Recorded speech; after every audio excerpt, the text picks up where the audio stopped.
ସାଙ୍ଗମାନେ ଏଟା ବହୁତ ବଡ ଜଙ୍ଗଲ। ଏଇଠି ମାନେ ଏଠି କେହି ବି ରୁହନ୍ତିନି। ଆମେ କେବଳ 3 ଜଣ ରହୁଛୁ, ସେଇଟା ବି ରାତିରେ। ସାଙ୍ଗମାନେ ଆଜି ରାତିରେ ନା ମା- ଏତେ ଥଣ୍ଡା ଆଉ କହିବାକୁ ନୁହେଁ ହେଲା। ଏତେ ଥଣ୍ଡା ଯେ ଗନ୍ଥା ସାଲ ତଳେ ଆଟା ବିଞ୍ଚାଇ ଦେଲି। ସାଲକୁ ଗନ୍ଥାକୁ ନେଇକି ଗୁଡେଇକି ଶୋଇଦେଲି। ଆଜି ଟିକେ ଶୋଇ ପଡିଲି। ଆଉ ଦେଖିପାରୁଥିବେ ସେ ଦିଟା, ସେ ଗୋଟେ,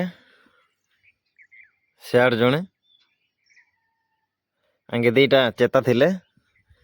ତ ଫାଇନାଲି ଆମ କାମ ସାଇଡରେ ଦେଖନ୍ତୁ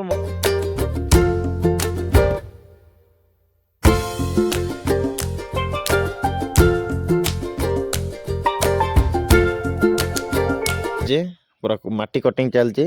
ଦେଖିପାରୁଥିବେ ଗାଡି ଯାକ। ମୁଁ ଗୋଟେ ଗାଡିରେ ଚଢିଛି। ସେଇଟା ଗାଡି ମାନେ ସେଇଟା ଗୋଟେ ମେସିନ୍ ଅଛି ସେଇଠି। ଥଣ୍ଡା ପାଣି ବୋଲିକିନା ବହୁତ ନିଆଁ ଲଗେଇଦେଲୁ ଆମେ। ଦେଖିପାରୁଥିବେ ଫେର ବି ଥଣ୍ଡା ଯାଉନାହିଁ। କୁହୁଡି ଆଜି କେମିତି ଅଛି ଦେଖନ୍ତୁ। ବାଃ ଗୁରୁ ସାଙ୍ଗମାନେ ଏଟା ବହୁତ ବଡ ଜଙ୍ଗଲ। ଏଇଠି ମାନେ ଏଠି କେହି ବି ରୁହନ୍ତିନି।